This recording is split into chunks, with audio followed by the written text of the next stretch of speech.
ಬೆಂಗಳೂರಿನ ಯಡಿಯೂರಿನಲ್ಲಿರುವಂತಹ ಉದಯ್ ನಿವಾಸದಲ್ಲೂ ಸಂಬಂಧಿಕರ ಶೋಕ ಮಡುಗಟ್ಟಿದ್ದು ಸಾರ್ವಜನಿಕ ದರ್ಶನಕ್ಕಾಗಿ ಉದಯ್ ಪಾರ್ಥಿವ ಶರೀರವನ್ನು ಇರಿಸಲಾಗಿರುವಂಥದ್ದು. ಹಿರಿಯ ನಟಿ ಭಾರತಿ ವಿಷ್ಣುವರ್ಧನ್ ಉದಯ್ ಪಾರ್ಥಿವ ಶರೀರದ ಅಂತಿಮ ದರ್ಶನವನ್ನು ಪಡೆದಿದ್ದಾರೆ. ಜೊತೆಗೆ ನಟ ಅನಿರುದ್ಧ್ ಕೂಡ ಅವರಿಗೆ ಸಾಥನ್ನು ನೀಡಿರುವಂಥದ್ದು.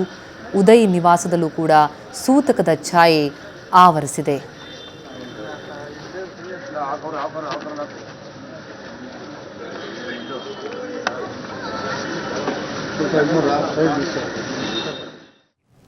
ಈ ಕುರಿತು ಅಲ್ಲಿನ ಚಿತ್ರಣವನ್ನು ನೀಡಲಿಕ್ಕೆ ನಮ್ಮ ಪ್ರತಿನಿಧಿ ಚೇತನ್ ಈಗ ನಮ್ಮೊಂದಿಗೆ ನೇರ ಸಂಪರ್ಕದಲ್ಲಿದ್ದಾರೆ. ಉದಯ್ ನಿವಾಸದ ಬಳಿಯಿಂದ. ಚೇತನ್, ಉದಯ್ ನಿವಾಸದಲ್ಲಿ ಶೋಕ ಮಡುಗಟ್ಟಿದೆ. ಬಹಳಷ್ಟು ಜನ ಬಂದು ಅಲ್ಲಿ ಅಂತಿಮ ದರ್ಶನವನ್ನು ಪಡಿತಾ ಇದ್ದಾರೆ. ಉದಯವರ ಪಾರ್ಥಿವ ಶರೀರದ ಅಂತಿಮ ದರ್ಶನವನ್ನು ಭಾರತಿ ವಿಷ್ಣುವರ್ಧನ್ ಕೂಡ ಬಂದಿರುವಂಥದ್ದು.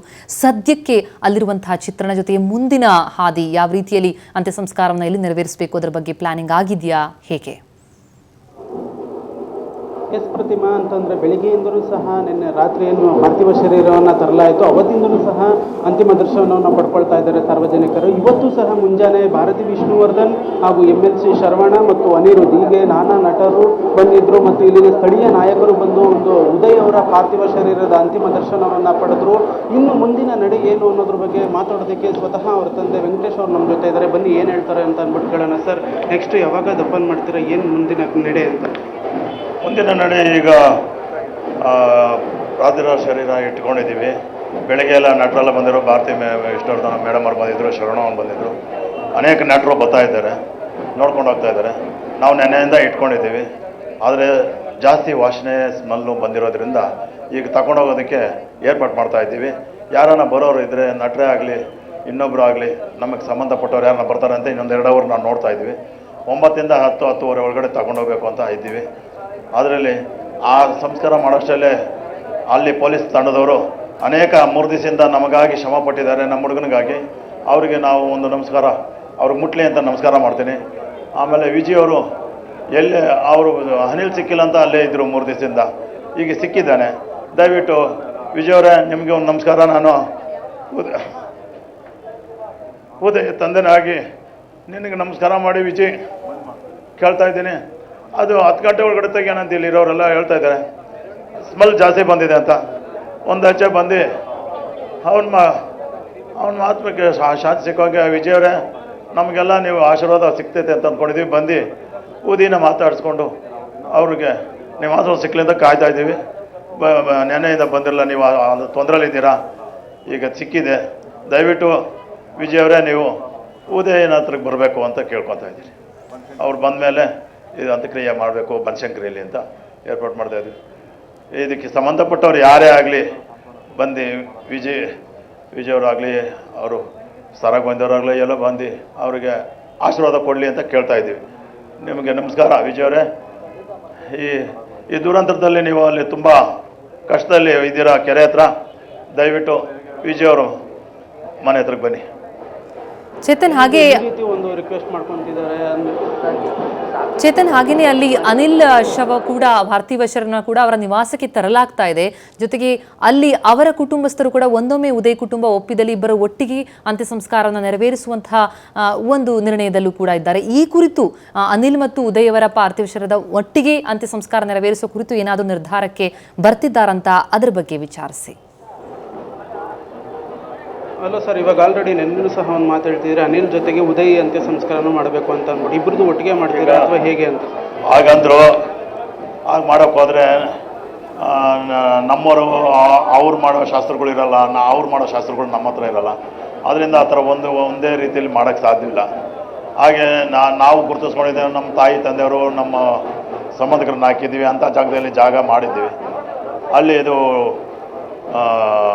ಮಣ್ಣು ಮಾಡೋದು ಅಂತ ನಾವು ಇದು ಮಾಡ್ಕೊಂಡಿದ್ದೀವಿ. ನಮ್ಮಲ್ಲಿ ಈ ವರ್ಷಕ್ಕೊಂದ್ಸತಿ ಹಬ್ಬ ಬಂದಾಗ ಆ ಹಬ್ಬದಲ್ಲಿ ಹೋದರೆ ಎಲ್ಲರಿಗೂ ಸೇರ್ಕೊಳ್ಳುತ್ತೆ ಅಂತ ನಾವು ಏರ್ಪಾಡು ಮಾಡ್ಕೊಂಡಿದ್ದೀವಿ. ನಮ್ಮ ಹಿರಿಕರನ್ನೆಲ್ಲ ಕೇಳಿದ್ವಿ. ಒಂದೇ ಥರ ಮಾಡೋಕ್ಕೆ ಸಾಧ್ಯವಿಲ್ಲ. ಅವ್ರ ಪಾಡಿಗೆ ಅವ್ರು ಮಾಡ್ತಾರೆ, ನಮ್ಮ ಪಾಡಿಗೆ ನಾವು. ಯಾರೋ ಹೇಳಿದ್ದಾರೆ, ನಾವಂತೂ ಹೇಳಿಲ್ಲ. ಒಂದೇ ಜೊತೆಯಲ್ಲಿ ಇದರಲ್ಲಿ ಮಾಡ್ತೀವಿ ಅಂತ ನಾವು ಹೇಳಿಲ್ಲ. ಯಾಕೆ ಶಾಸ್ತ್ರಗಳು ಬೇರೆ ಬೇರೆ ಇರುತ್ತೆ, ಅದರಿಂದ ಯಾಕೆ ಅವ್ರ ಪಾಡಿಗೆ ಅವ್ರು ಮಾಡ್ತಾರೆ, ನಮ್ಮ ಪಾಡಿಗೆ ನಾವು.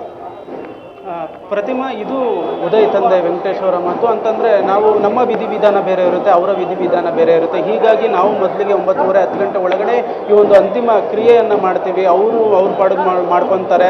ಅಂದರೆ ಈ ಹಿಂದೆನೂ ಸಹ ಈ ಮಾತು ಕೇಳಿ ಬರ್ತಿತ್ತು, ಆದರೆ ನಾವು ಹೇಳಿಲ್ಲ. ಒಟ್ಟಿನಲ್ಲಿ ಮೊದಲಿಗೆ ಉದಯ್ ಅವರ ಅಂತಿಮ ಕ್ರಿಯೆಯನ್ನು ಮಾಡ್ಕೊಂಡ್ಬಿಡ್ತೀವಿ, ಅವರ ಒಂದು ವಿಧಿವಿಧಾನದ ಪ್ರಕಾರ ಮಾಡ್ಕೊತಾರೆ ಅನ್ನೋ ಒಂದು ಮಾತನ್ನು ವೆಂಕಟೇಶ್ ಅವರು ಹೇಳಿರುವಂಥದ್ದು. ಇದಲ್ದಿರ ಈ ನೋವಲ್ಲೂ ಕೂಡ ಇಲ್ಲಿಗೆ ಬಂದು ಸಾಕಷ್ಟು ಸೆಕ್ಯೂರಿಟಿ ಕೊಟ್ಟಂತಹ ಪೊಲೀಸ್ ಸಿಬ್ಬಂದಿ ಇರ್ಬೋದು, ಅವರ ಒಂದು ನೋವಿಗೆ ಕಂಬನಿ ಮಿಡಿದಂತಹ ಚಿತ್ರರಂಗಕ್ಕೂ ಕೂಡ ಅವರನ್ನು ಧನ್ಯವಾದವನ್ನು ಸಮರ್ಪಿಸಿರುವಂಥದ್ದು. ಇದಲ್ದಿರ ಈ ಒಂದು ಸುವರ್ಣ ನ್ಯೂಸ್ ಮುಖಾಂತರ ದುನಿಯಾ ವಿಜಯ್ ಅವರು ಎಲ್ಲಿದ್ದರೂ ಸಹ ಬರಬೇಕು, ಅಂತಿಮ ದರ್ಶನವನ್ನು ಪಡ್ಕೊಳ್ಬೇಕು. ಯಾಕಂದರೆ ನಾವು 9:30 10 ಗಂಟೆ ಒಳಗಡೆ ಈ ಒಂದು ಅಂತಿಮ ಕ್ರಿಯೆಯನ್ನು ಮಾಡಿಬಿಡ್ತೀವಿ. ಹೀಗಾಗಿ ಅವರು ಎಲ್ಲೇ ಇದ್ದರೂ ಸಹ ಬರಬೇಕು. ಇನ್ನೂ ಯಾರೆಲ್ಲ ಚಿತ್ರರಂಗದಲ್ಲಿ ಅಂತಿಮ ದರ್ಶನ ಪಡೆದಿಲ್ವೋ ಅವರೆಲ್ಲರೂ ಸಹ ಬಂದು ಆದಷ್ಟು ಬೇಗ ಉದಯ್ ಅವರ ಅಂತಿಮ ದರ್ಶನ ಪಡ್ಕೊಳ್ಳಿ ಅನ್ನೋ ಒಂದು ರಿಕ್ವೆಸ್ಟನ್ನು ಇದು ಸುವರ್ಣ ನ್ಯೂಸ್ ಮುಖಾಂತರ ಅವ್ರ ತಂದೆ ಮಾಡ್ತಿರುವಂಥದ್ದು.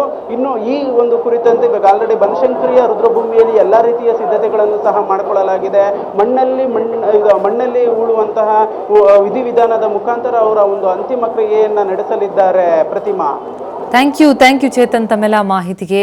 ತಿಪ್ಪಗೊಂಡನಹಳ್ಳಿ ಡ್ಯಾಮ್ ಬಳಿ ನಡೆದಂತಹ ಕ್ಲೈಮ್ಯಾಕ್ಸ್ ಚಿತ್ರೀಕರಣ ಈ 2 ಯುವ ನಟರ ಜೀವನದ ಕ್ಲೈಮ್ಯಾಕ್ಸ್ ಆಗೋಯ್ತಲ್ಲ ಅನ್ನುವಂಥದ್ದು ಬಹಳ ದುರದೃಷ್ಟಕರ ದೃಶ್ಯಗಳಲ್ಲಿ ಗಮನಿಸ್ತಾ ಇದ್ದೀರಿ.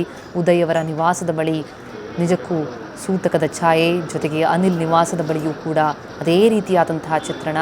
ಒಂದೆಡೆ ಉದಯ್ ಪಾರ್ಥಿವ ಶರೀರವನ್ನು ಅಂತಿಮ ನಮನಕ್ಕಾಗಿ ಇರಿಸಲಾಗಿದ್ದರೆ ಉದಯ್ ನಿವಾಸದ ಬಳಿ, ಇತ್ತ ಅನಿಲ್ ನಿವಾಸದಲ್ಲಿ ಅನಿಲ್ ಪಾರ್ಥಿವ ಶರೀರದ ಬರುವಿಕೆಗಾಗಿ ಕಾಯ್ತಾ ಕುಳಿತಿದ್ದಾರೆ.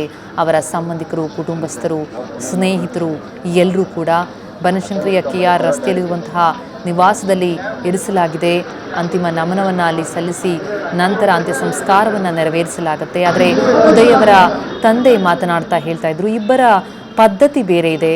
ಅಂತ್ಯ ಸಂಸ್ಕಾರವನ್ನು ನಡೆಸುವಂತಹ ಪದ್ಧತಿ ಒಬ್ಬರಿಂದ ಒಂದು ಸಮುದಾಯದಿಂದ ಇನ್ನೊಂದು ಸಮುದಾಯಕ್ಕೆ ಬಹಳ ಭಿನ್ನವಾಗಿರುತ್ತೆ. ಈ ಹಿನ್ನೆಲೆಯಲ್ಲಿ ಒಟ್ಟಿಗೆ ಅಂತ್ಯ ಸಂಸ್ಕಾರವನ್ನು ನೆರವೇರಿಸುವುದು ಸಾಧ್ಯವಾಗುವುದಿಲ್ಲ ಅನಿಸುತ್ತೆ. ಹಾಗಾಗಿ ನಾವು ಹಿರಿಕರನ್ನು ಕೇಳಿದಾಗ ಬೇರೆ ಬೇರೆ ಪದ್ಧತಿ ಇರೋದ್ರಿಂದ ಇದು ಸಾಧ್ಯವಾಗುವುದಿಲ್ಲ ಅಂತಿದ್ದಾರೆ. ಹೀಗಾಗಿ ಈಗಾಗಲೇ ಅದು 48 ಗಂಟೆಗಳ ಕಾಲ ಉದಯ್ ಅವರ ಶವ ನೀರಿನಲ್ಲೇ ಇತ್ತು. ಈ ಹಿನ್ನೆಲೆಯಲ್ಲಿ ಅದು ಸ್ವಲ್ಪ ಕೊಳೆತಿದೆ, ಈಗಾಗಲೇ ವಾಸನೆ ಬರ್ತಾ ಇದೆ. ಬಹಳ ಸಮಯದವರೆಗೆ ಇರಿಸಲಿಕ್ಕೆ ಸಾಧ್ಯ ಕೂಡ ಆಗೋದಿಲ್ಲ. ಜೊತೆಗೆ ಕುಟುಂಬಸ್ಥರ ರೋಧನವಂತೂ ಮುಗಿಲು ಮುಟ್ತಾ ಇದೆ. ಈ ಹಿನ್ನೆಲೆಯಲ್ಲಿ ಆದಷ್ಟು ಬೇಗ ಎಲ್ಲ ಬರುವಂತಹ ನಟರು, ಚಿತ್ರರಂಗದವರೆಲ್ಲರೂ ಕೂಡ ಬಂದು ಅಂತಿಮ ನಮನವನ್ನು ಸಲ್ಲಿಸಿ ತೆರಳಿದ್ರೆ ನಾವು 9:30 10 ಗಂಟೆ ಸುಮಾರಿಗೆ ಅಂತ್ಯ ಸಂಸ್ಕಾರವನ್ನು ನೆರವೇರಿಸ್ತೇವೆ ಅಂತ ಉದಯ್ ತಂದೆ ಹೇಳ್ತಾ ಇದ್ದಾರೆ. ಈಗಾಗಲೇ ಕೆಲವು ನಟರು, ಭಾರತಿ ವಿಷ್ಣುವರ್ಧನ್, ಅನಿರುದ್ಧ ಸೇರಿದಂತೆ ಹಲವರು ಉದಯ್ ನಿವಾಸದ ಬಳಿ ಬಂದು ಅಂತಿಮ ನಮನವನ್ನು ಸಲ್ಲಿಸಿದ್ದಾರೆ. ದುನಿಯಾ ವಿಜಯ್ ಕೂಡ ಆದಷ್ಟು ಬೇಗ ಬರಲಿ ಅಂತ ಅವರ ತಂದೆ ವಿನಂತಿಸಿಕೊಂಡಿದ್ದಾರೆ.